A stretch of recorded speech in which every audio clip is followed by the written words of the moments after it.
Welcome to Cozy English. Tonight's stories are about making things. Not making things in the grand sense, not masterpieces or monuments or works that will outlast their makers. The making in tonight's stories is quieter than that. It is a woman who paints on Sunday mornings before the house wakes up. A man who has been trying to write the same chapter for 3 months. A teenager who teaches herself guitar from videos on her phone. A retired engineer who discovers, at 68, that he has always wanted to draw. Creativity is one of the most deeply human things there is, and it is full of English, the language of tools and materials, of process and frustration, of the long hours between starting and finishing, of the moment when something that was not there before suddenly is. So close your eyes, let your body rest, and listen to people making things. If this channel helps you learn, please subscribe. It helps us make more for you every week. Let's begin. Story 1. The Sunday Painter. She painted on Sunday mornings, before anyone else was awake. This had been her habit for 11 years, since her youngest was born, and the week had become so dense with other people's needs that the only unclaimed time was the hour between 6 and 7 on Sunday morning, when the house was still and the light, depending on the season, was either gray or gold. She was not a trained painter. She had done one evening class years ago at the local art college and had learned a few things she still used. How to mix a convincing shadow, how to resist the urge to overwork a painting, how to hold a brush differently from the way most people instinctively did. Beyond that, she had taught herself through doing, which was the slowest and most honest kind of teaching. Her subjects were small and domestic. The window of the kitchen with the light changing outside it, a jug of flowers, imprecisely arranged. The garden at different times of year. Her children's shoes left in a pile at the door. She had painted this 3 times, and each version was different, not because the shoes changed, but because she changed, or the light did, or she understood something different about what she was looking at. This Sunday, she was working on a painting of the back garden in early morning. The grass was still dark with dew. The light came in low and sideways from the right, which she was trying to capture, the way it made the wet grass slightly luminous, each blade separately lit. She mixed a green that was too bright and let it dry before glazing it with a thin wash of gray. Better. She looked at it for a long time, then added a few suggestions of shadow at the base of the fence. She stepped back. The painting was not finished. It had perhaps 2 more sessions in it, maybe 3. She was not in a hurry. Hurry produced a different kind of painting, tighter, more anxious, and Sunday mornings were not for anxiety. Sunday mornings were for looking at the garden and trying to say something true about the light, and being, for 1 hour, entirely her own.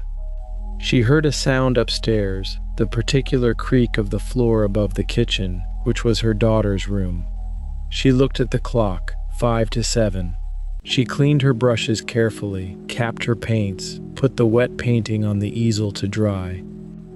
When her daughter appeared at the kitchen door, rubbing her eyes, the studio corner of the kitchen had been transformed back into an ordinary kitchen corner, with only the faint smell of linseed oil and the painting on the easel to suggest that anything had happened. "Morning," her daughter said. "Morning," she said. "Tea?" The Sunday had begun. Story 2. The Novel. The chapter had been wrong for 3 months. Julian knew it was wrong. He had known it was wrong since approximately the 4th paragraph of the first draft, and he had continued writing it anyway, in the way you sometimes did with writing, hoping that forward momentum would fix what careful thought had failed to. and it had produced 23 pages of prose that were individually fine and collectively wrong. The problem was structural. He had tried to begin too late, starting the scene at the moment of crisis rather than in the ordinary life that preceded it, which meant the crisis had no weight. The reader arrived at the thing that was supposed to matter without any reason to care about it. He knew this. He had known it since the fourth paragraph, and yet, he was 300 pages into the novel. He had been writing it for 2 years. He had a publisher expecting a manuscript in 6 months. These facts were not conducive to the kind of clear-eyed willingness to throw away 23 pages that his best instincts were recommending. He went for a walk instead. He had learned over 4 previous novels that he could not think his way out of structural problems at his desk. Something about the seated, indoor, computer-adjacent position activated a part of his brain that was good at producing sentences and bad at seeing the larger shape. Walking activated something else. He walked for an hour through the town. He thought about other things, or rather, he pretended to think about other things, which was a technique, allowing the problem to work itself out in the background, below the level of direct attention, where solutions sometimes surfaced without being summoned. By the time he reached the canal path, 40 minutes in, he knew what to do. Not with absolute certainty, he never had absolute certainty, but with enough conviction to go home and try.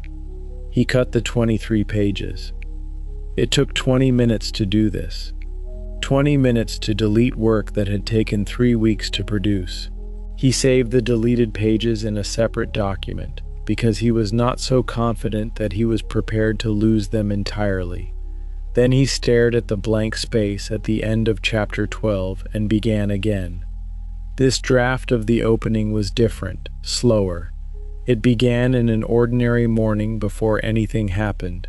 He described the light through the kitchen window, a specific, particular light, morning light in November, and the character making coffee, and the conversation that happened, and the quality of the silence between the 2 people in the room that told you, if you were reading carefully, that something had gone wrong between them a long time ago, and neither of them was sure how to fix it. He wrote 8 pages in one afternoon. He read them back. They were not perfect. They were right.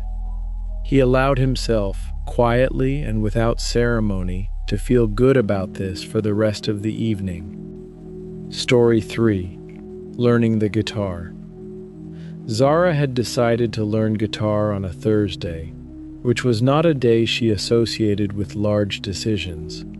She had been watching a video of a musician she liked, and the musician had made it look effortless, the way the best players always made it look effortless, as if the music were simply happening and the guitar were its natural vehicle, and Zara had thought, I want to do that. She was 16. She owned no guitar. She had never played one. Her parents bought her a second-hand acoustic, a reasonable one, nothing special, for her birthday in November, and she taught herself from YouTube. This was not the most efficient way to learn, and she knew it probably wasn't, but it had the enormous advantage of being available at any hour of the day and being free, and Zara had, from an early age, been more likely to pursue something if it did not require her to ask for permission or resources. The first month was painful, not emotionally. She was not discouraged by difficulty. Physically painful. The steel strings cut into the soft pads of her fingers, which were not yet calloused, and playing for more than 20 minutes produced a soreness that made her stop. She looked this up and found it was normal, that the calluses would form, that everyone went through it. She played every day through the pain. The calluses formed. She learned chords first: G major, C major, D major, E minor. These 4 chords, she discovered, opened up a substantial portion of the songs she actually wanted to play. She practiced the transitions between them until they were automatic, until she could go from G to C without looking at her hand, without the half-second hesitation that had marked the early attempts. Then she started learning songs. She chose them partly for what she liked and partly for what they taught her. She chose songs that introduced her to new chord shapes, new strumming patterns, new techniques. She was systematic about this in the way she was systematic about things she cared about. By spring, she could play 11 songs all the way through without stopping. She recorded herself on her phone and listened back, which was uncomfortable. She sounded better in her head than through the recording, which she had been warned was universal, but useful. She could hear what needed work in a way she couldn't while she was playing. She played in her room, mostly, with the door closed. She had not performed for anyone. She did not have a plan to perform for anyone. She was doing this for herself, for the particular satisfaction of watching a skill develop, of being, at 16, in charge of a thing that was entirely her own, that she was building from nothing. One evening her father knocked and asked if he could listen for a few minutes. She played him 2 songs. He sat on the floor with his back against her wardrobe and listened without speaking. When she finished, he said, "That's really good." "It's okay," she said. "I'm working on it." "When did you get this good?" She thought about it. "Gradually," she said. This was the truest answer she had. Story 4. The Sculptor. Marco had trained as an engineer and worked as one for 35 years, and at 63 he retired and took a sculpture class at his local arts center. This was his wife Renata's suggestion initially.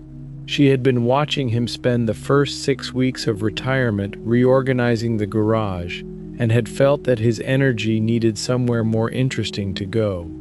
He had agreed partly because she was right and partly because he had always been quietly curious about making things with his hands in a way that had nothing to do with function. Engineering was about function.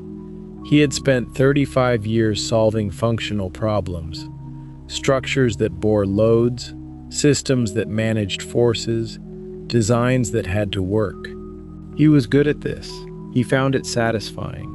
But it left no room for the question of what something looked like when function was removed from the equation. Sculpture, he discovered, was largely that question. His instructor was a woman in her 40s named Sue Jin, who worked primarily in stone but taught all materials to her class.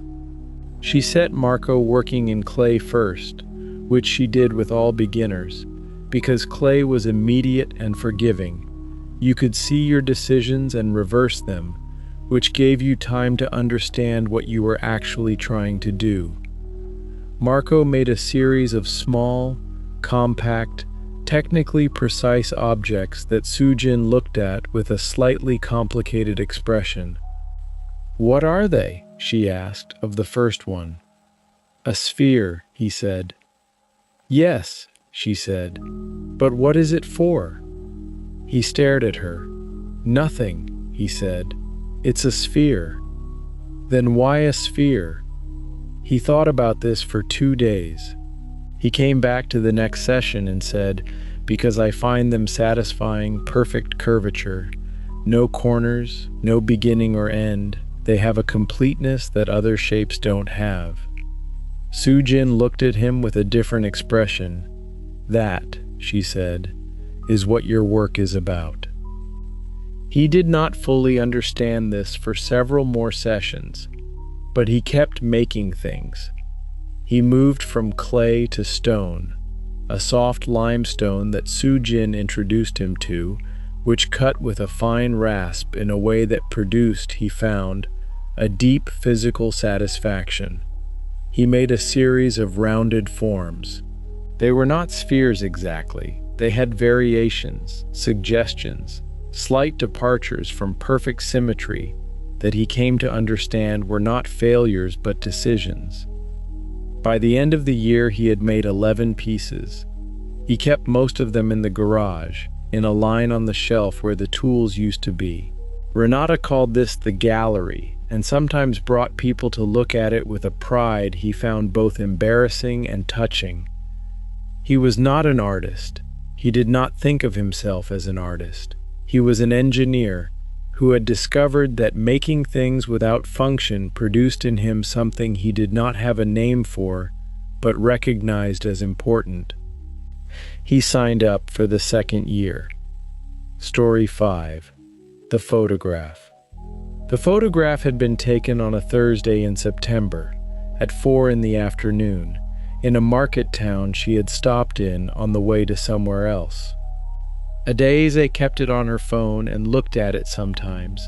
She also had it printed and pinned to the corkboard above her desk, next to the other photographs she considered significant, which were 7 in total over 4 years of serious photography. In the photograph, an old woman sitting on a wooden chair outside the door of a shop, reading a newspaper, in a pool of afternoon light that came from the right and made the left side of the scene a deep, warm shadow. The light on the newspaper was extraordinary, white and precise, each page crisp, and the light on the woman's face was gentle, showing the lines of it without harshness. She had not asked permission before taking it. She had asked afterwards, walking over to the woman, showing her the shot on the camera screen. The woman had looked at it for a long moment and then looked up at Adeze and said something she didn't understand. They didn't share a language, but her expression was clear enough, a slight surprise, and then something that looked like recognition. Adeze had printed a copy and posted it to the address of the shop, with a note in the woman's language that she had translated with help, saying, "This is for you." She did not know if the woman had received it. Photography, for Adeze, was a practice in attention. You could not take a good photograph without first learning to look, really look, not just see. Most of what people called seeing was pattern recognition. Familiar shapes interpreted rapidly, filed away, bypassed.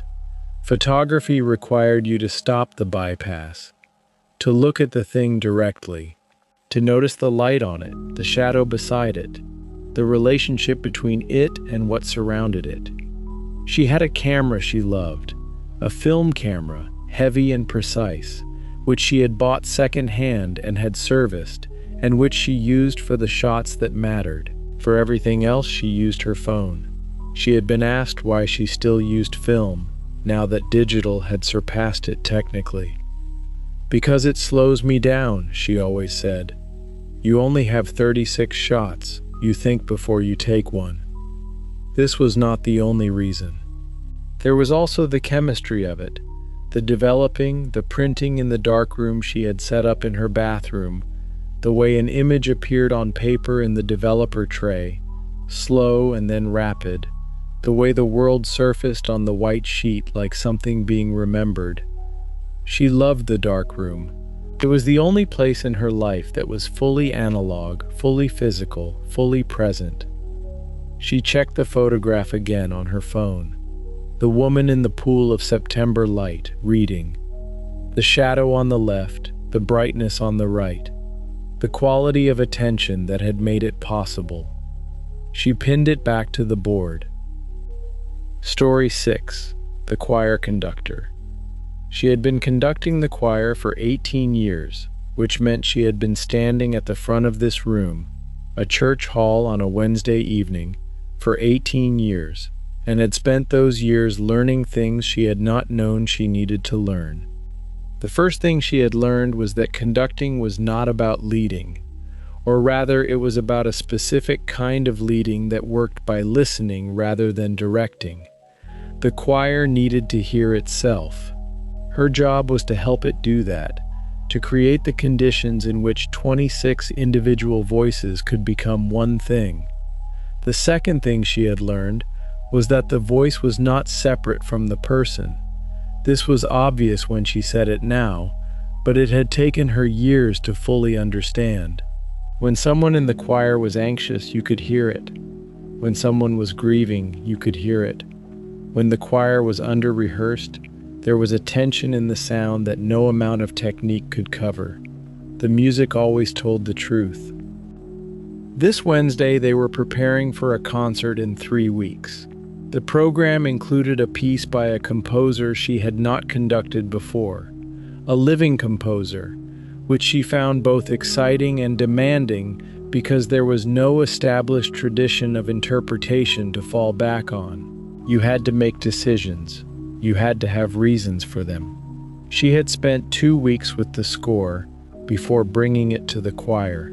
She had sat at the piano and played it through slowly, listening to what it asked.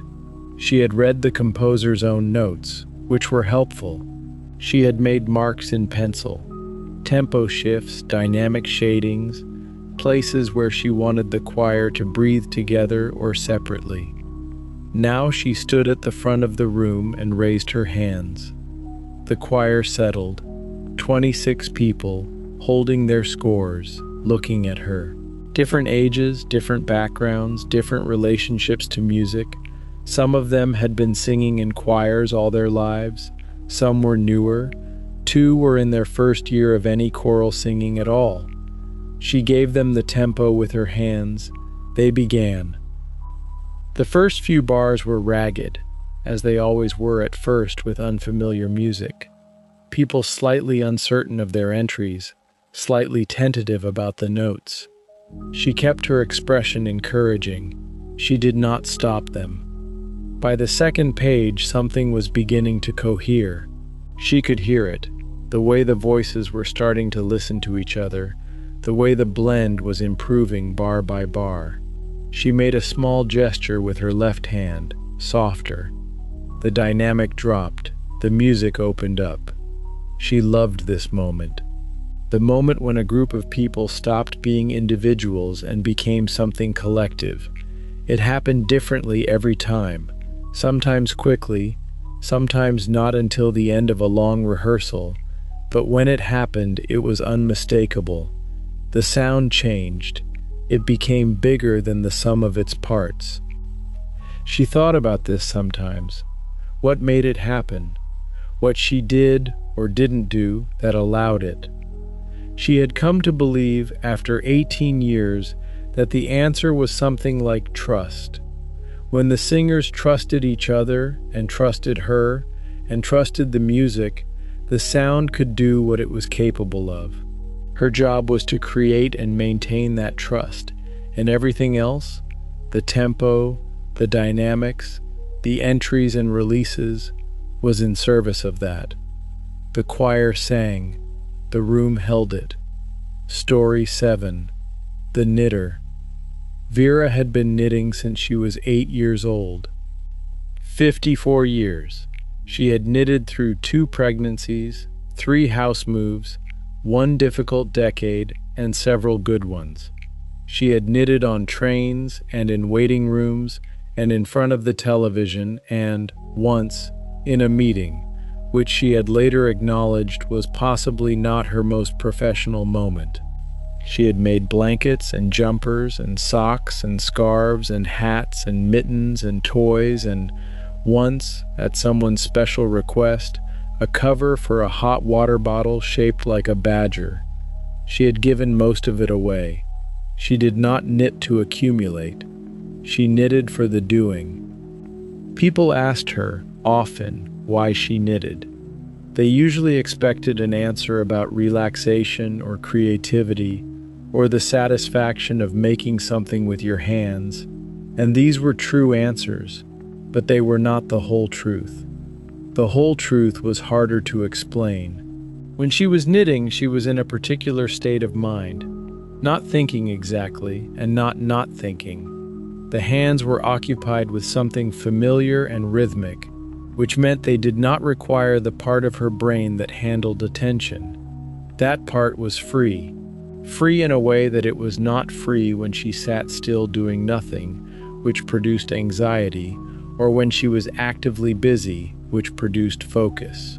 When she was knitting, she was between these states, a soft alertness, a receptive quietness, in which things sometimes surfaced that had no other way to reach her. She had solved problems while knitting.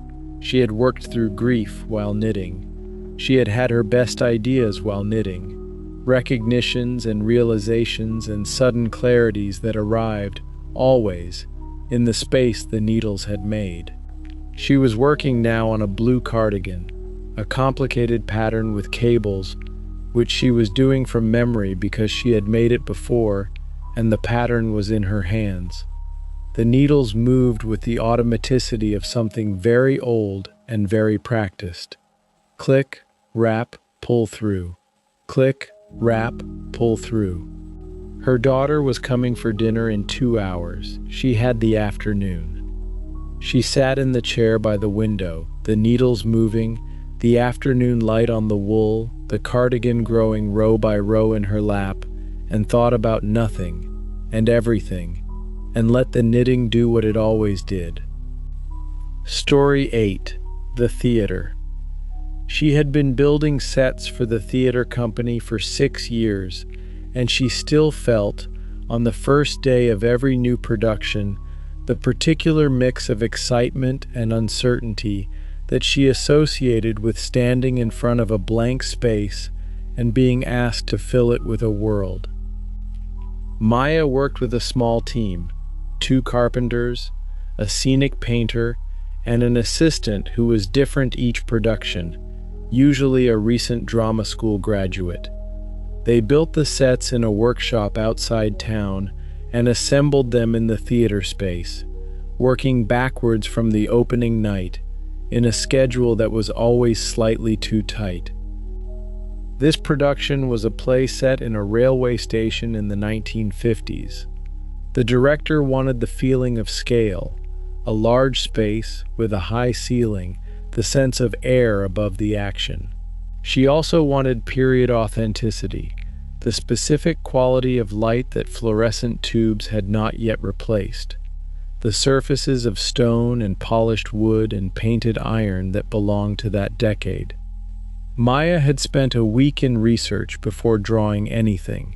She had visited 2 railway stations of the period that still existed, one preserved, one still in use but largely unchanged, and had photographed them exhaustively and sat in them for hours, paying attention to things that photographs couldn't always capture. The sound, which was different in a stone space with a high metal roof, the way the light moved through large glass windows and changed across the floor as the day progressed, the scale, which was always larger than she remembered when she walked back in.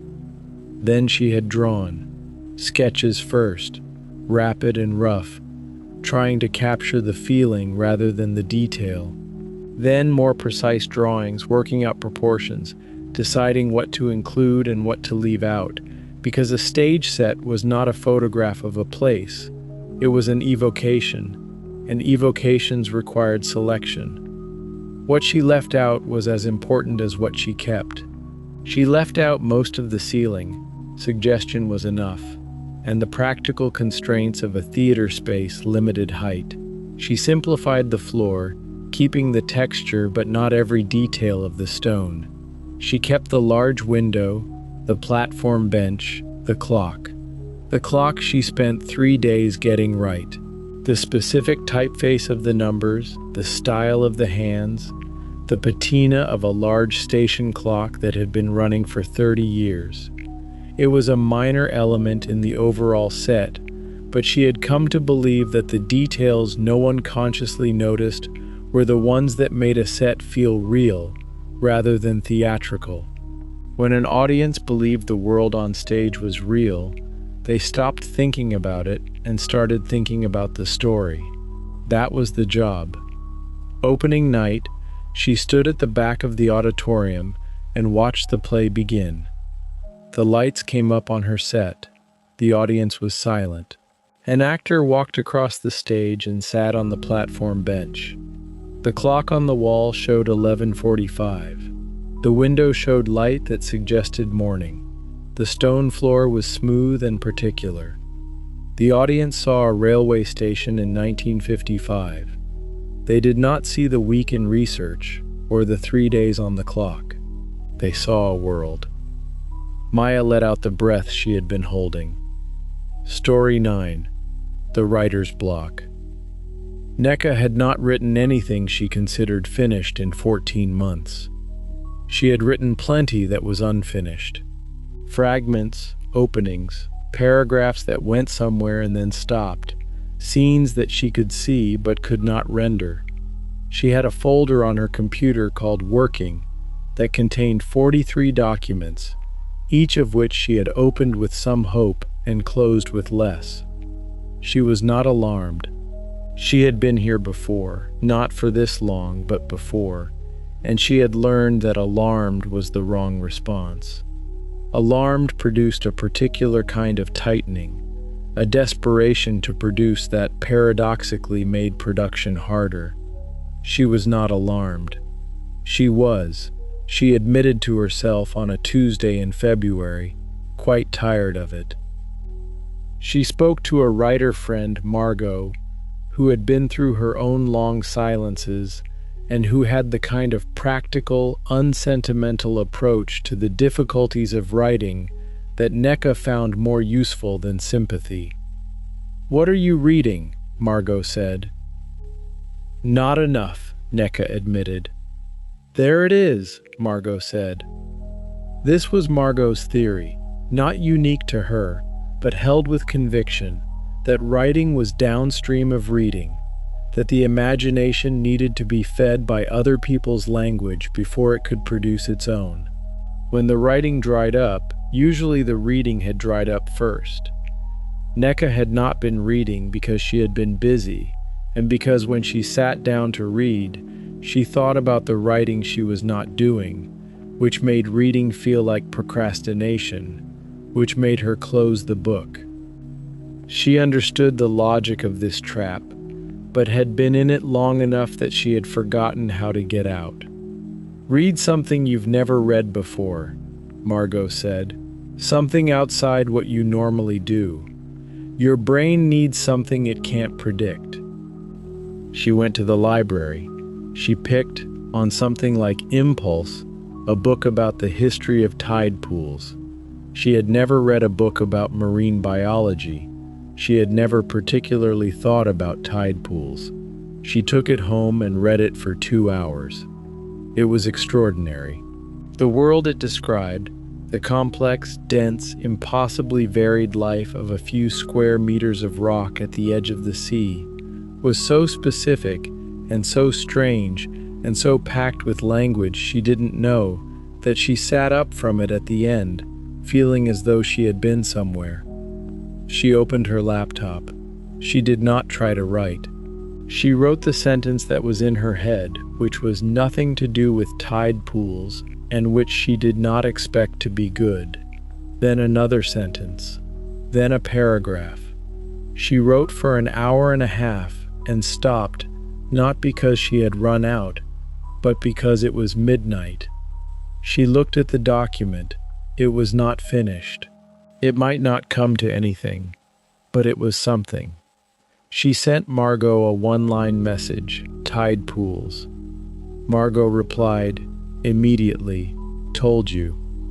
Story 10. The Ceramic. The ceramic had been in the family for 60 years, and nobody knew where it had come from. It was a small jug, gray-blue, handmade, with an irregularity in the handle that suggested it had been made by someone learning rather than someone expert. The glaze was uneven, darker at the base where it had pooled in the firing, lighter near the rim. It was not beautiful in any conventional sense. It was modest and particular and entirely itself. Thomas had inherited it from his grandmother, who had inherited it from her mother, and who could not say where her mother had got it, only that it had always been in the kitchen, on the shelf above the stove, used for nothing in particular and always present. He was a ceramicist. This was why he thought about the jug in a way his grandmother had not. Not sentimentally, though he was sentimental about it as well, but professionally. He looked at it as a maker would, at the decisions it recorded, the hands that had made it. Someone had thrown it on a wheel, at some point in the mid-20th century or earlier. Someone had trimmed the base, attached the handle, which was done slightly off-center, and which he thought was not a mistake but a habit, the residue of emotion the maker always made, and glazed it with something simple, possibly a commercial glaze, possibly something mixed from materials he would never know. The maker had been learning. He was fairly sure of this. The walls were not quite even. The rim had a slight wobble. These were the marks of a developing hand, a hand in the process of learning to command the clay. He made something. He took clay from the bag and centered it on the wheel and opened it and pulled the walls up and made a jug, small and gray-blue, and trimmed it and attached a handle, slightly off-center, as a tribute, and glazed it and fired it. He set the two jugs side by side, the old one and the new one. They were not the same. His was technically more proficient, the walls more even, the rim steadier, but the old one had something his lacked, the specific, irreplaceable quality of a real person at a real moment, making something for the first time, not yet knowing what they were doing.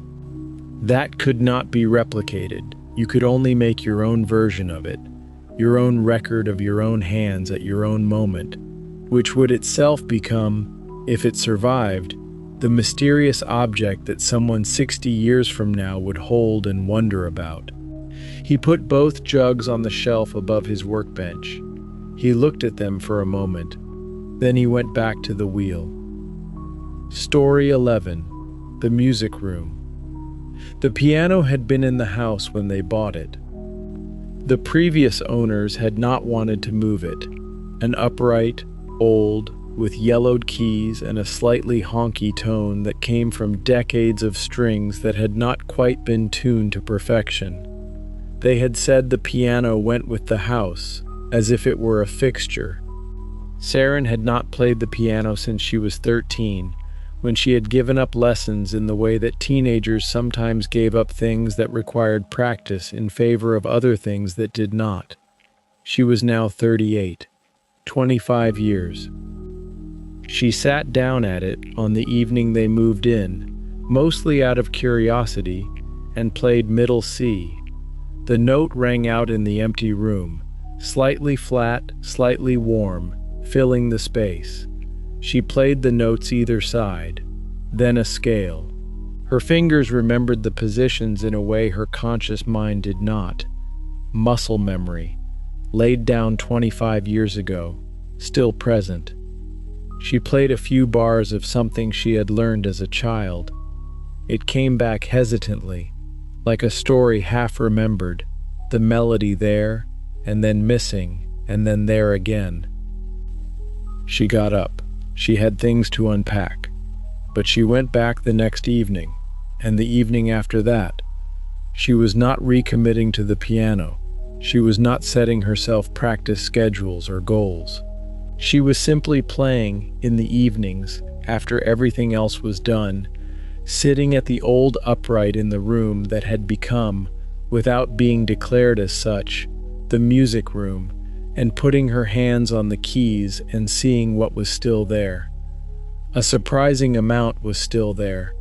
Not technique, her technique was limited and grown stiff, but feel. The knowledge of how to shape a phrase, when to slow down, where to let the weight settle.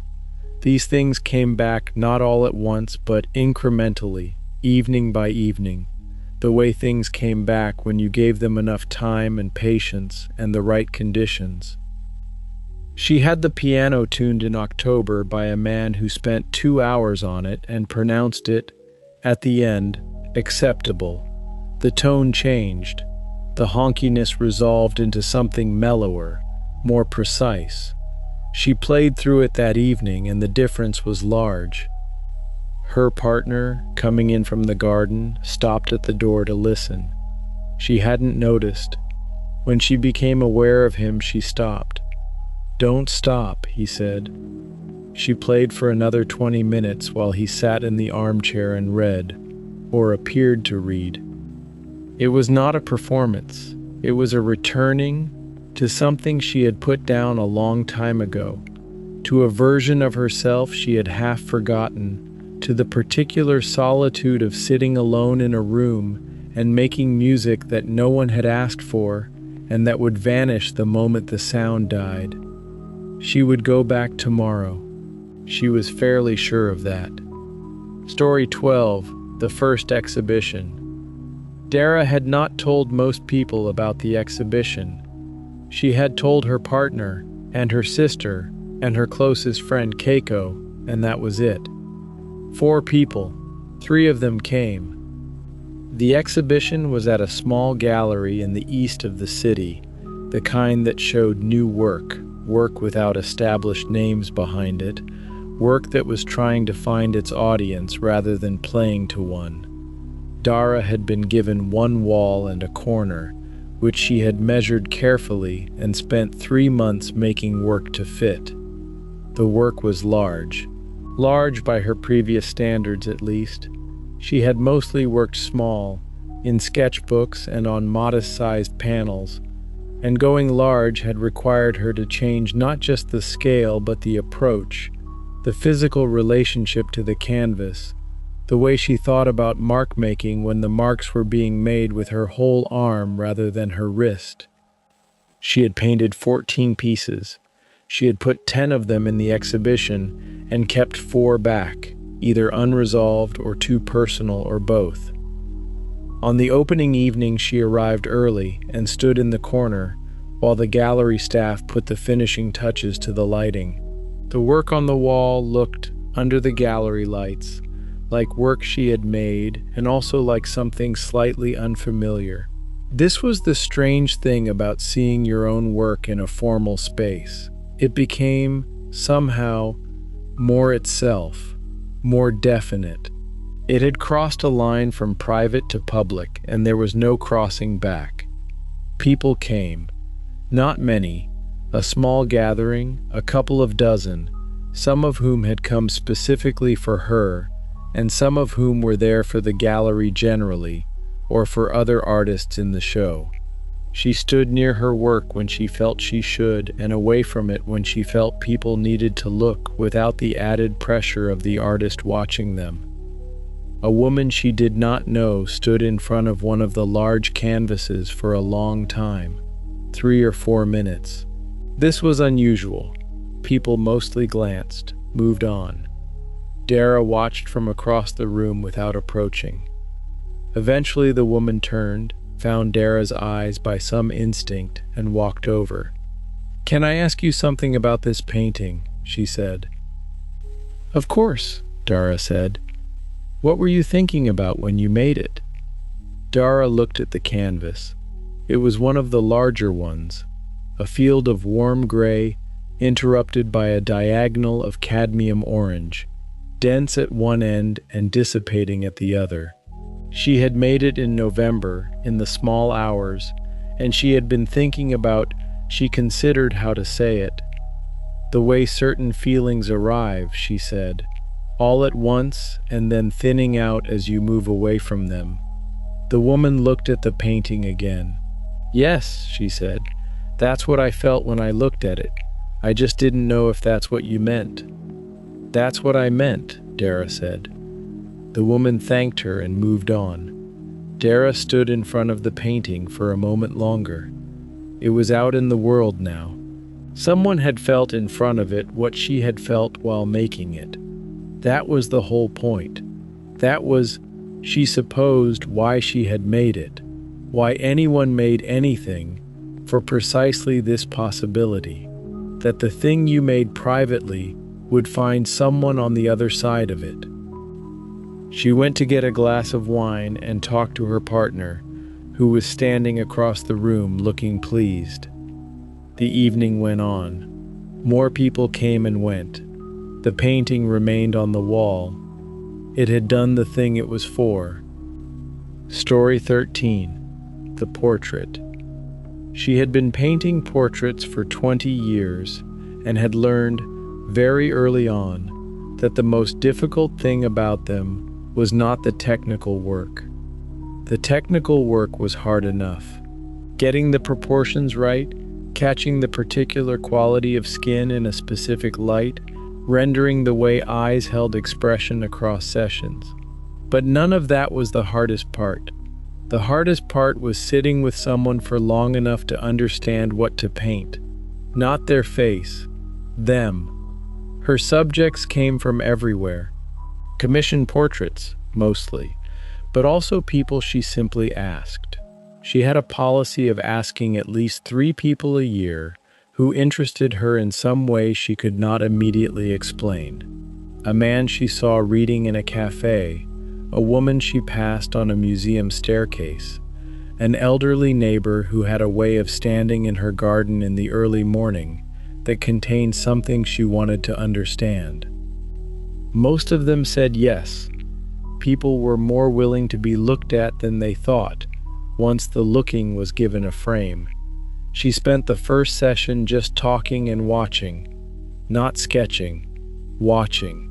Where the face went when the person was thinking, what they did with their hands, where the light in their eyes collected or went flat. The portrait she was most proud of was not the most technically accomplished. It was of her mother, done 10 years ago, in the kitchen of her mother's house, in the afternoon light that came through the west window. Her mother was not looking at her in the portrait.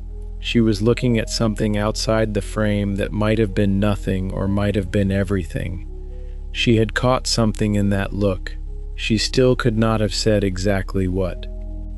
Her mother had the portrait on her wall. When she visited, she sometimes stood in front of it for a moment, as a daughter rather than a painter, and looked at the face she had known all her life, looking at something she would never see.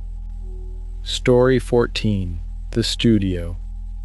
When she first rented the studio, it was empty and cold and smelled of the previous tenant's turpentine, which never entirely left. It was on the top floor of a converted factory, and the light came from the north through large windows installed for exactly this purpose. Steady, shadowless light.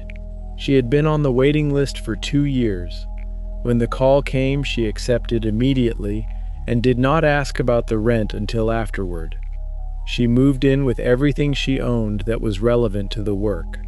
Canvases, the good brushes, the pigments she had been mixing herself for 3 years since deciding that commercial colors were almost but not quite right. She arranged these things and then stood in the space and felt the particular nervousness of a place that was now hers and that she could either fill or fail to fill. The first painting she made in the studio was not very good. The second was better. By the 5th, she had understood the light well enough to work with it properly, how it moved through the day, what it did to color, where the dead zones were. She had the studio for 9 years. It accumulated the evidence of 9 years of work, paint on the floor, the good and the bad marks on the walls, the arrangement of things that had evolved from her initial arrangement and that she could no longer fully explain but that worked. The turpentine smell that had been there when she arrived was now indistinguishable from her own. When the building was sold and converted to apartments, she was given 6 months' notice. She spent the last week in the studio without working, just being in it. She photographed the paint on the floor. The new studio was better in some ways. More space, better ventilation, a sink. It smelled of nothing yet. She began again. Story 15. The Drawing Class. He had always been told he could not draw. This was not unusual. A large number of people were told this at school, at precisely the age when art lessons shifted from free expression to assessed technique.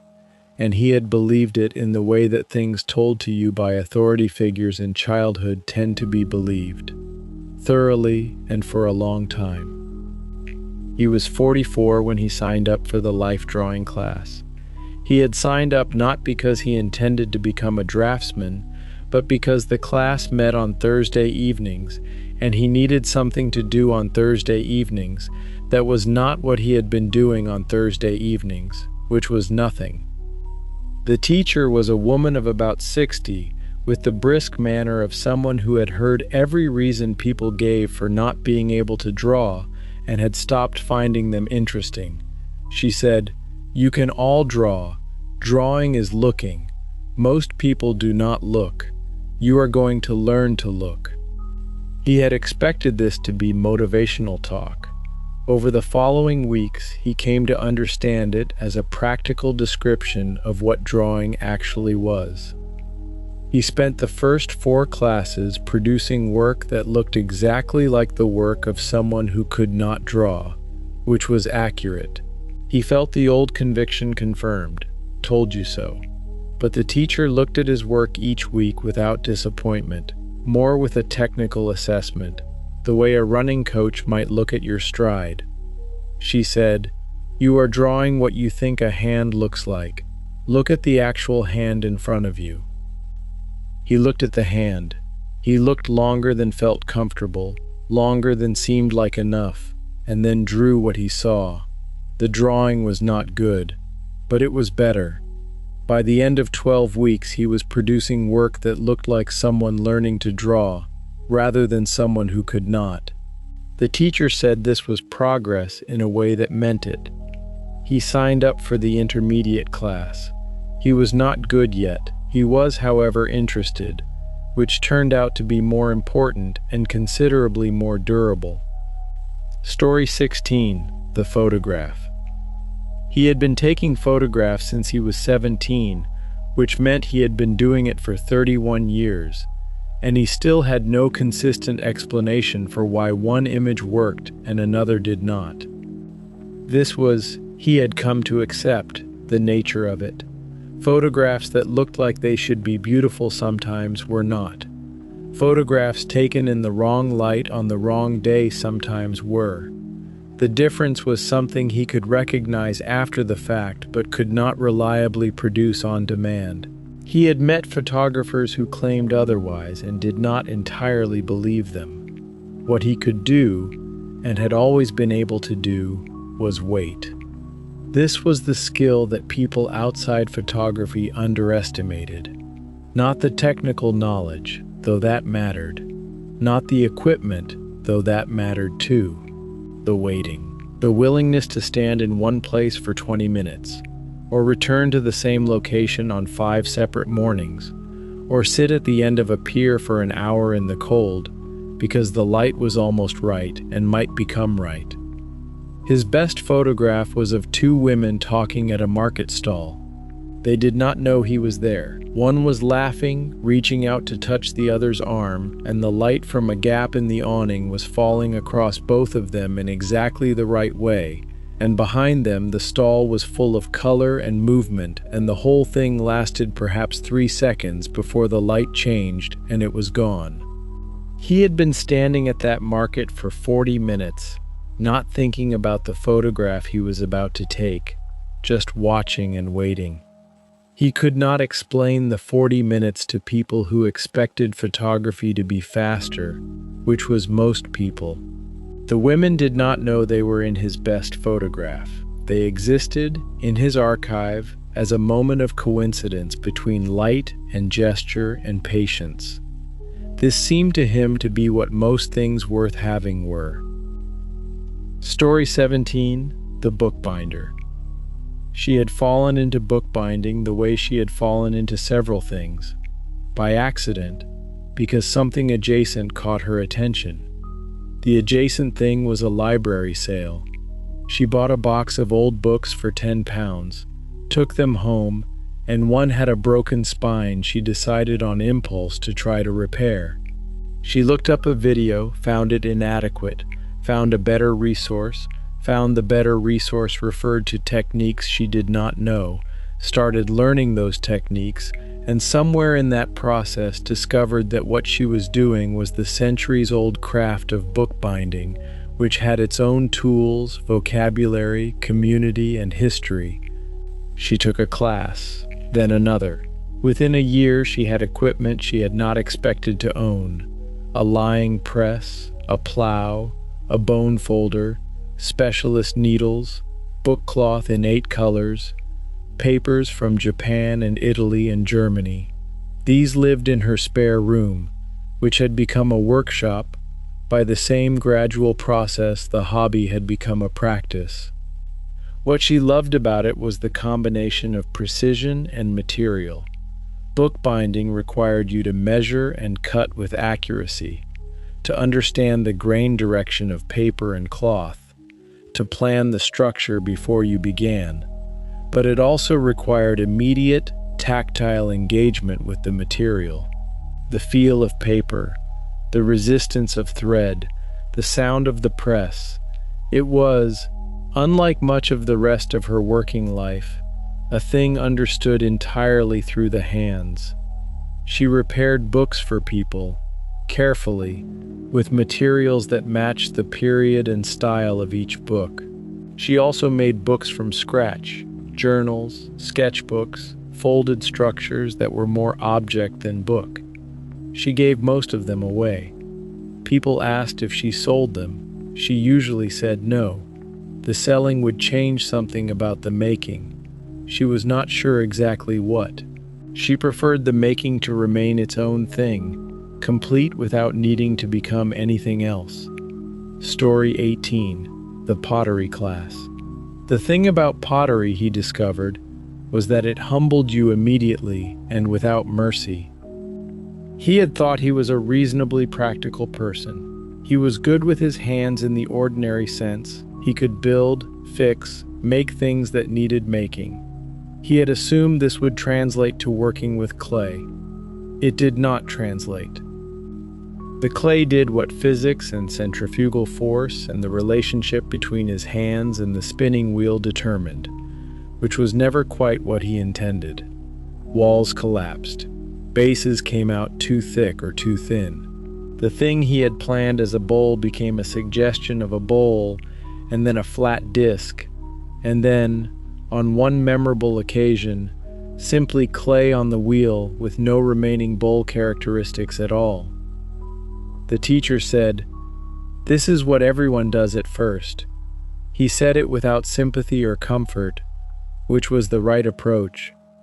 The clay did not care about sympathy. He kept going back because the class ran on Tuesday evenings, and he had decided to give it 3 months before evaluating. This was a rule he had developed over the years. Commit to 3 months, because nothing worth learning was learnable in less. By the end of 3 months, he could center the clay reliably, which was the foundational skill, and make objects that were identifiably what he had intended. He made a set of mugs that were uneven in a way he had decided to call handmade rather than imprecise. He used one of them every morning. He signed up for the following term. He understood by then that he was not learning to make perfect pottery. He was learning to make pottery, which was different, and which required a tolerance for imperfection he had not known he needed to develop. The mugs were good. The coffee tasted the same as in any other mug, but they were his in the specific sense of having been shaped by his hands, and this made them matter in a way he had not predicted and had not expected to find so satisfying. Story 19. The Weaver. Her grandmother had been a weaver. Her mother had not. She had become one at 40, which felt like the right age for it.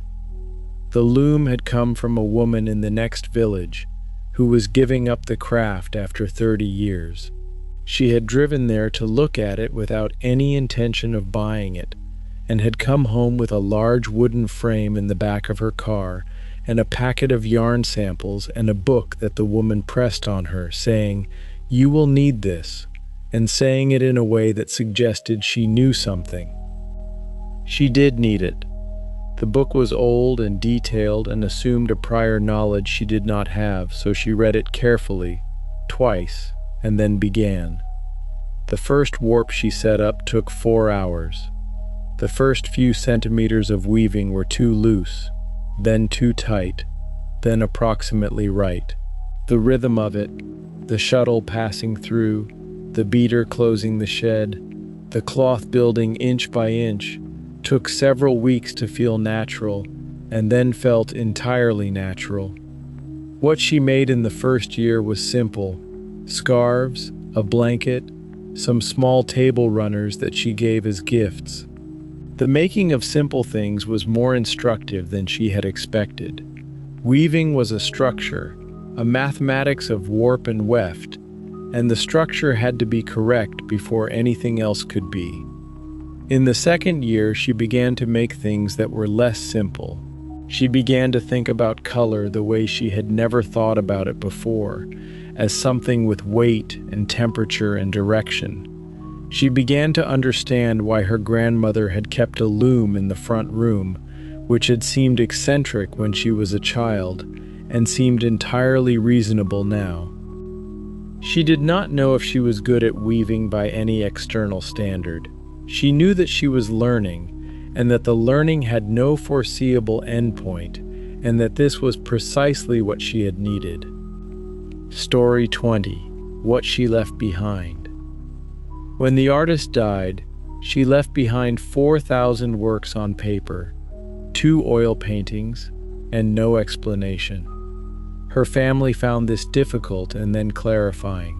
The works on paper, drawings, studies, collages, pages of writing that were not quite writing and not quite drawing, were stored in flat files in her studio, organized by year but not otherwise labeled. 4,000 things made over 60 years of working. She had shown almost none of them publicly. Her daughter, who managed the estate, spent the first year counting. The second year she began to look, really look, with the slow attention she had not known how to give when her mother was alive, and the work had simply been there, part of the furniture of being her mother's daughter. What she found was a body of work that was consistent, serious, and entirely its own.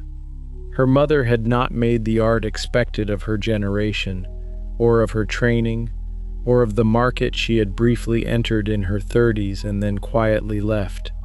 She had made the art she was making. It had developed over 60 years in a direction she had followed without apparent concern for where it would end up. The daughter arranged an exhibition.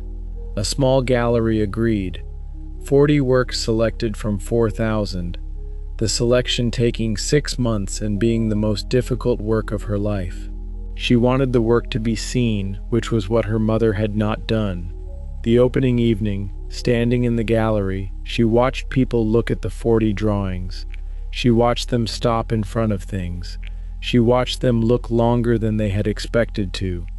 Her mother had made 4,000 things. People were seeing 40 of them and stopping and looking. She thought her mother might have found this appropriate. She thought she might have found it enough. Story 21. The Choir. She had not sung since school, which was 32 years ago, and she was not sure she had any right to be here. This was the feeling she had walking into the first rehearsal, the specific embarrassment of an adult attempting something that belonged, in her mind, to a version of herself she had long since stopped being. She had been in the school choir at 14. She had a decent voice then, or at least had been told she did. That was 32 years ago, and she had done nothing with it since. The community choir met on Wednesday evenings in a church hall that smelled of old carpet and tea. There were 22 people in it, ranging in age from someone who might have been 19 to someone who was certainly past 70. The director was a man of perhaps 50 who wore the same navy jumper every week and conducted with an economy of gesture that somehow communicated everything. She stood in the soprano section, She was given a folder.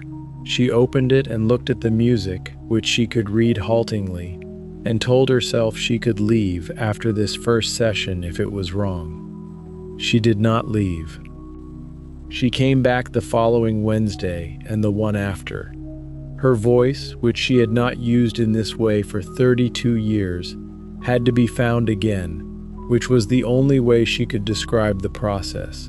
Not learning something new, but locating something that had been there all along, waiting.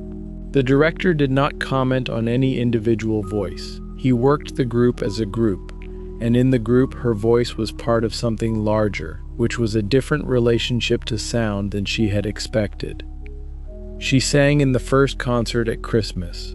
She stood in the row of sopranos in the candlelit church and sang with 21 other people, and the sound they made together was, she thought, the most unlikely thing she had done in 32 years, and also one of the most straightforwardly good.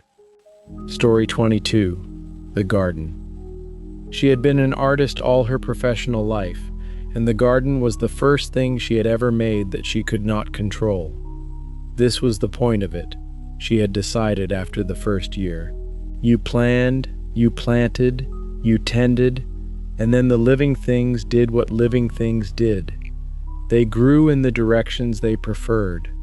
They died when conditions were wrong.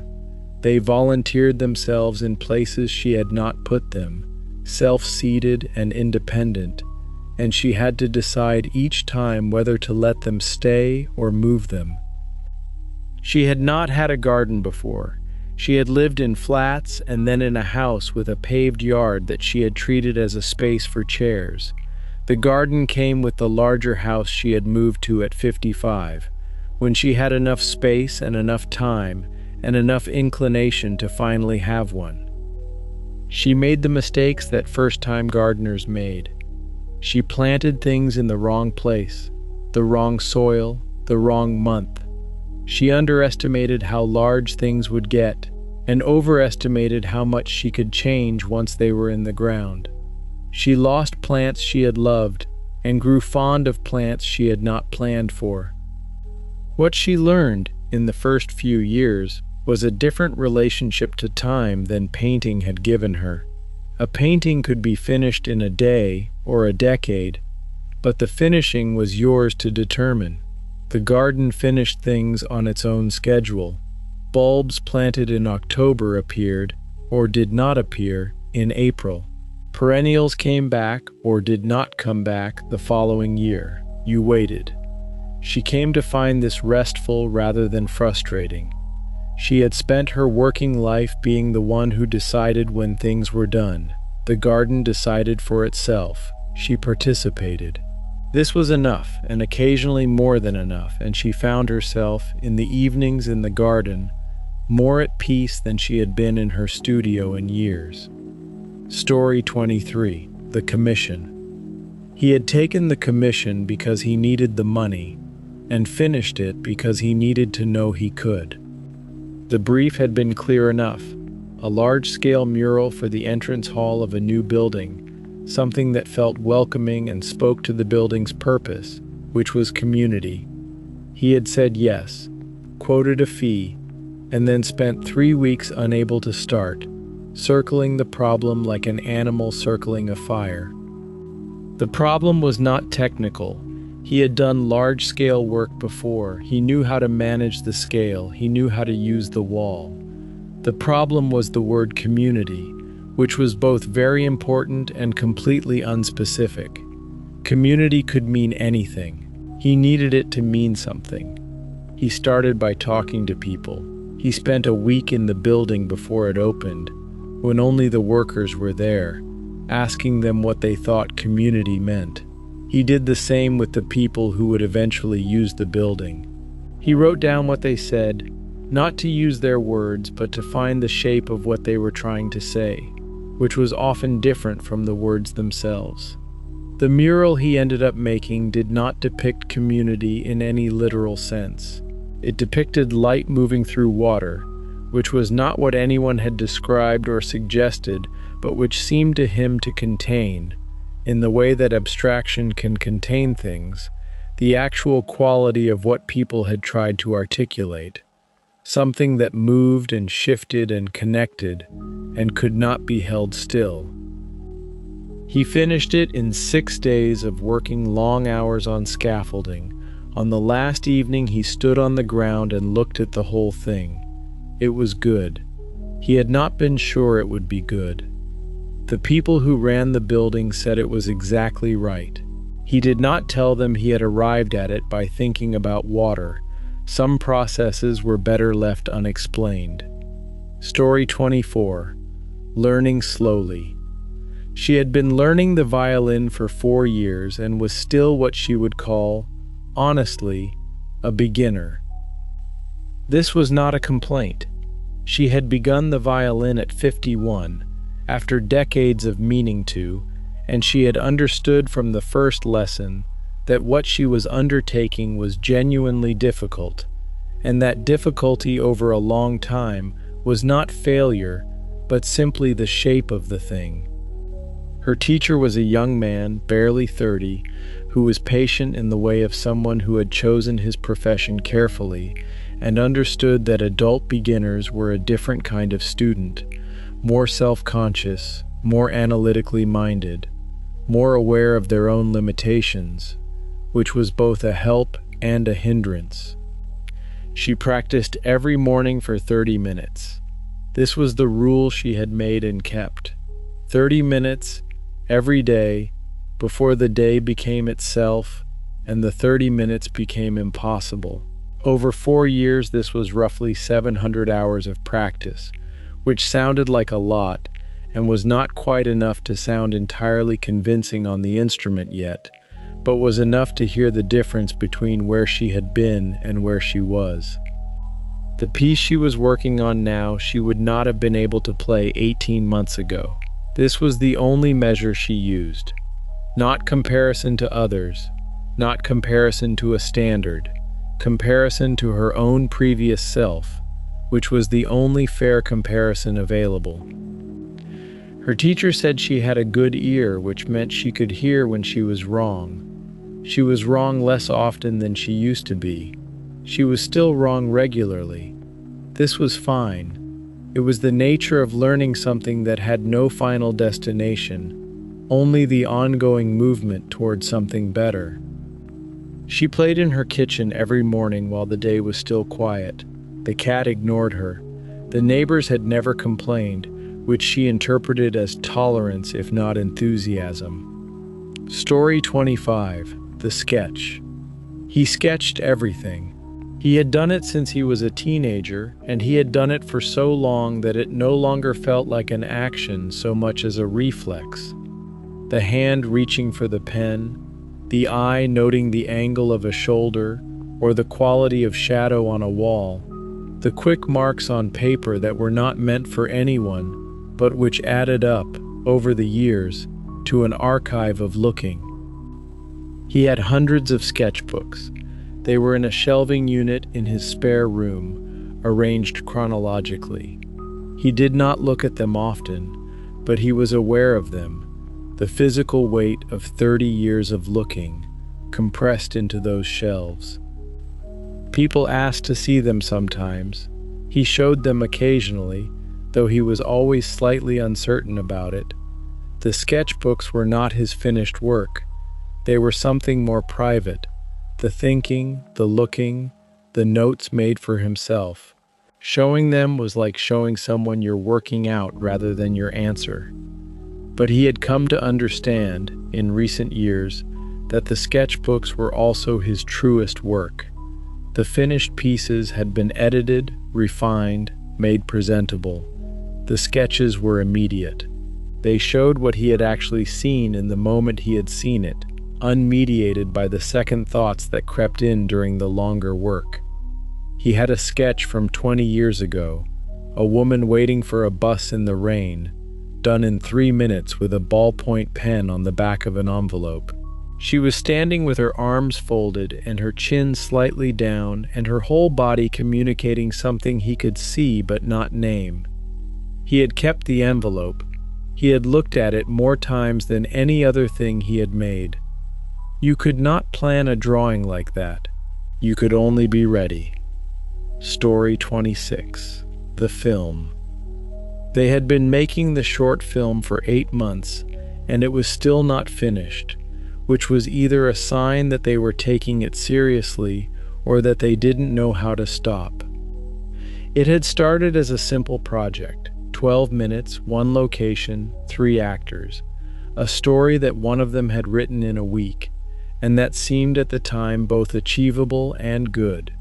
8 months later, it was still 12 minutes, still 1 location, but the story had been rewritten 4 times, and the actors had been in and out of the project twice, and the question of whether it was good was something they had stopped discussing directly. She was directing. It was her first time directing anything longer than a 3-minute piece, and she had learned things she could not have learned any other way. She had learned that directing was largely the management of other people's uncertainty, which required a calmness she did not naturally have, and had to perform until it became something approaching genuine. She had learned that you could not know if something was working until you had enough of it to see, and that getting to enough required continuing past the point where you felt ready. She had learned that the best moments in what they had shot so far were not the ones she had planned most carefully. They were the moments when something unexpected had happened. An actor who had taken a line somewhere she had not anticipated. A light that changed when the sun moved behind cloud during a take they had planned to throw away. She was going to finish the film. She was going to finish it in the next 3 weeks. She had told herself this before, and it had not been true. This time, she thought, it would be true. The film was good.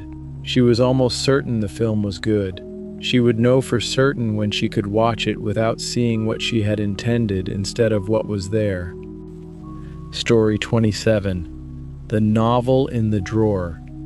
She had been writing the same novel for 11 years. This was not as unusual as people assumed when she told them, though she rarely told anyone, because the number of years had grown to a size that required explanation, and the explanation was long. The novel had begun as one thing, become another, become a third thing, and was now something she would not have been able to predict from the first draft, which was somewhere in a folder she no longer opened. The characters had changed their names twice. The setting had moved from one city to another.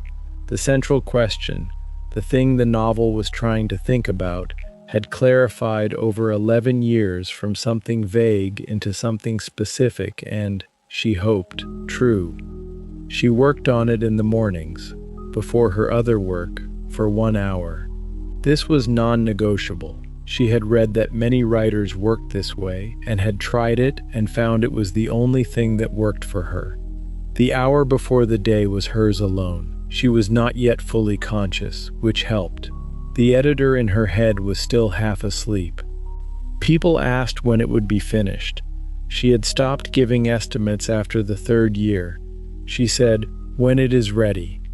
This was not a satisfying answer, but it was the only honest one. She was not, she had come to understand, writing slowly. She was writing carefully, which was a different thing. She was writing a book that needed to be exactly right in a way she could not have explained, but that she felt, clearly, when a page was not yet right and when it was. The drawer contained 11 years of mornings. She did not think of this as a long time anymore. She thought of it as the time the book needed, which it was entitled to, and which she was learning to give without resentment. Story 28. The Last Class. The last class of the year was always different. She had been teaching pottery for 18 years and had watched this phenomenon repeat itself with the reliability of a season. The last class before the Christmas break had a different quality from all the others. Something loosened. People made things they had not planned to make. The work was sometimes worse, technically, and often more interesting. This year there were 7 students in the Wednesday evening class.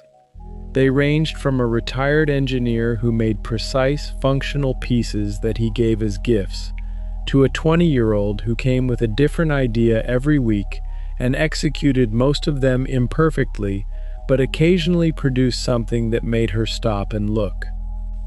On the last evening, she told them to make whatever they wanted. No assignment, no technique to practice, no goal. Just make. The engineer made a small bowl with a notched edge he had never tried before. He examined it critically and said it was not quite right. She said it was interesting, which was more useful. The 20-year-old made something that was not a bowl or a cup or anything with a specific function, a form that was simply a form, curved and folded in on itself. He held it up and looked at it. He seemed surprised by it. She had been teaching pottery for 18 years. She had taught the techniques and the terminology and the proper way to wedge clay and the chemistry of glazes. But what she had actually been teaching, she thought on evenings like this one, was something harder to name. The willingness to make something without knowing how it would turn out, and to find that acceptable, and to keep making anyway. The students helped clean up. They wished each other Happy Christmas. They left with their pieces wrapped in newspaper. The studio was quiet.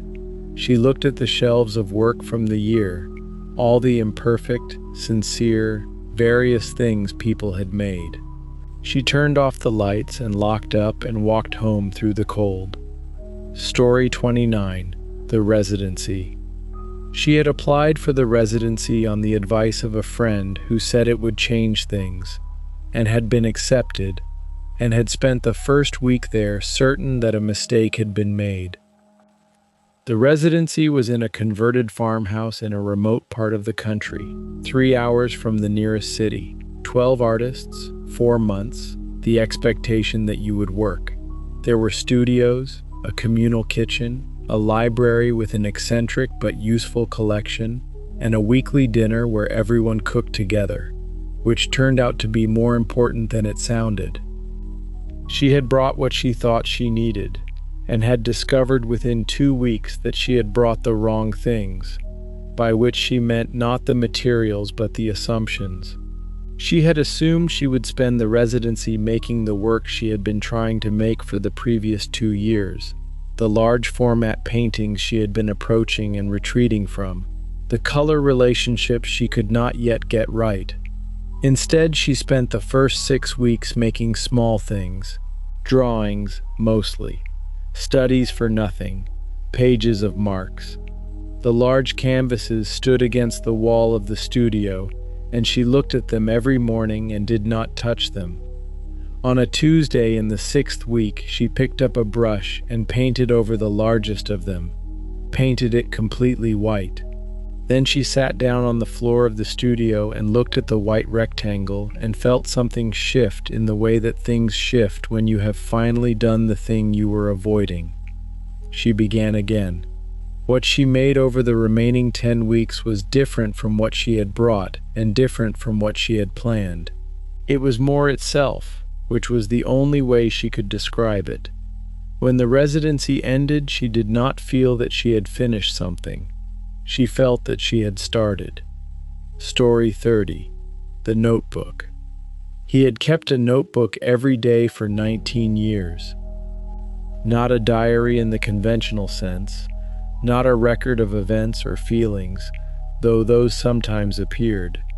More a working document, a place for observations, fragments of overheard conversation, descriptions of light at specific times of day, questions he could not answer, problems in the work he was trying to think through. The notebooks filled about 1 a month on average, which meant he had approximately 220 of them, stored in boxes in the loft and organized by year. He did not often consult them, but knowing they were there mattered to him in a way that was difficult to explain to people who did not keep notebooks. A friend who was a writer had said, "The notebook is not for reading, it is for writing." She meant that the act of writing was what mattered. the regular engagement with observation, the discipline of finding words for things, the habit of attention. Whether you ever looked at it again was beside the point. He had come to agree with this, and also to disagree with it slightly.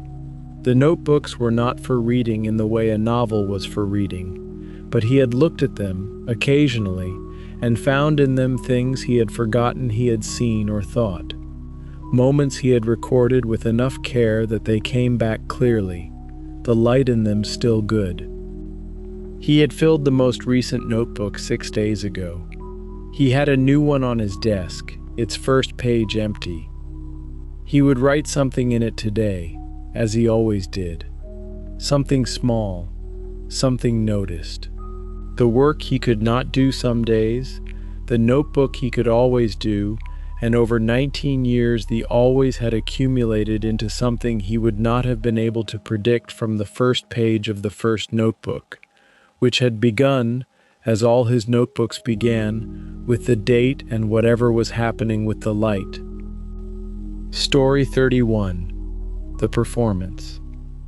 She had been a dancer before she became a choreographer, and the thing she missed most about dancing was not the movement itself, but what happened in the body during performance. She tried to explain this to students sometimes, and found it difficult to explain without sounding mystical, which was not what she meant.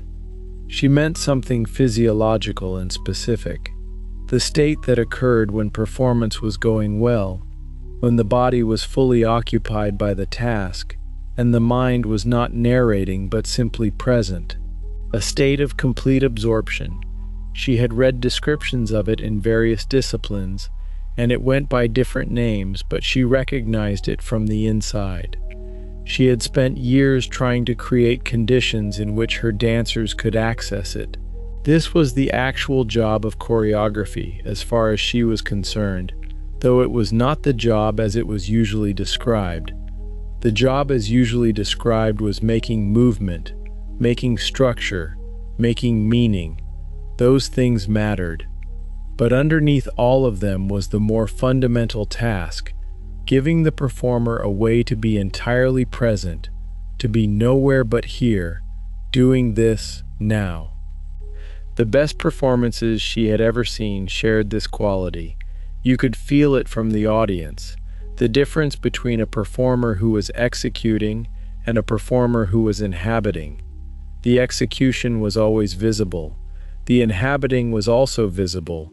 Differently, you saw someone fully alive. She taught a workshop every spring for advanced students. On the last day, she asked them, "When were you most present this year?" Not most technically correct, not most accomplished, most present. The answers were always the same. A rehearsal, usually, not a performance. A moment when something had gone slightly wrong and they had had to respond, in the body, immediately, without time to think. She said, "That is what you are trying to get back to. The thinking slows it down. You are trying to move fast enough that the thinking cannot keep up." Story 32. The Gallery Visit. He went to the gallery every month, which was not very often, and also more often than most people he knew. He did not have a systematic approach. He did not go with a list or an intention to see specific things. He went and walked through and stopped where he stopped and moved on where he moved on. Occasionally he sat in front of something for a long time. Occasionally he walked through an entire wing in 10 minutes and felt nothing. He had come to trust this variable response more than he had when he was younger. In his 20s, he had thought the right response to art was always serious engagement, and had sometimes performed this engagement in front of things that were not moving him, standing appropriately, looking appropriately moved. He had stopped doing this. Now he stood in front of things that actually stopped him, and he stood there until they had given him what they were going to give. Sometimes this was 5 minutes. Once it had been 40. The 40-minute painting was a small Dutch still life. barely larger than a piece of notebook paper, depicting a half-eaten piece of bread and a glass of water and a cloth that might have been silk. He could not explain what happened in 40 minutes in front of it, except that at the end of the 40 minutes he knew something he had not known before, which he could not articulate, but which he carried out of the gallery with him. He came back the following month. He walked past the Dutch still life. He stopped for about 30 seconds. It gave him what it had, which was less than before and also not nothing, and he moved on. Story 33. The color blue. She had been trying to mix a particular shade of blue for 3 weeks. Not a blue she had seen in a painting, not a blue from a reference photograph. A blue she had seen once, briefly, in the early morning sky above the city, in the interval between night blue and day blue that lasted perhaps 10 minutes, and which she had not photographed because she had not had her phone and had instead stood at the window and looked at it and then tried, the next morning, to remember and reproduce it. The difficulty was that it was not a pure blue. It had something in it, a warmth, a gray, a faint violet, that she could not isolate. She could approximate it but not hit it. Every day she mixed and compared and found the result either slightly too cold or slightly too warm or slightly too opaque. She began keeping a log, small swatches of each day's attempt, annotated with the ratios. The log filled 10 pages over 3 weeks and showed her, when she spread them out, the edges of the thing she was approaching but not yet reaching. On the 23rd day she mixed a combination she had not tried and spread it on the paper and looked at it for a long time. It was not perfect. It was closer than anything before. She held it up to the window and looked at the sky behind it, which was a gray December sky and not the sky she was trying to remember, but through the paper the blue looked right in a way that was not quite about the color itself. She painted the sky in the large canvas she had been waiting to begin. The blue was as close as she was going to get. When you could not reach the exact thing, the closest possible thing had its own kind of truth. She liked the painting. The sky in it was not the sky she had seen. It was the sky she could make, which was what she had. And that is tonight's final story. You have spent the evening with makers, a Sunday morning painter, a novelist who deleted 23 pages and started again, a teenager teaching herself guitar in her room, a retired engineer discovering what he loved, a photographer who waits for light, a choir conductor who listens more than she directs, a woman who knits to find the space between thoughts, a set builder who spent 3 days on a clock no one consciously noticed, a writer who found her words again through a book about tide pools, a ceramicist who made a companion for a 60-year-old jug, a woman returning to a piano she had abandoned at 13, a painter hearing her work understood by a stranger. Creativity is how we say, I was here. This is what I saw. This is what I felt. This is what I made, with the time and the materials I had. All of it, the struggle, the doubt, the long middle, the moment of arrival, is in English tonight. And English, like any creative practice, grows by doing, slowly, over time, one small thing at a time. You are doing it now. Please subscribe to Cozy English if tonight has helped you. New stories every week. Share this with a learner you care about. Good night. Make something tomorrow.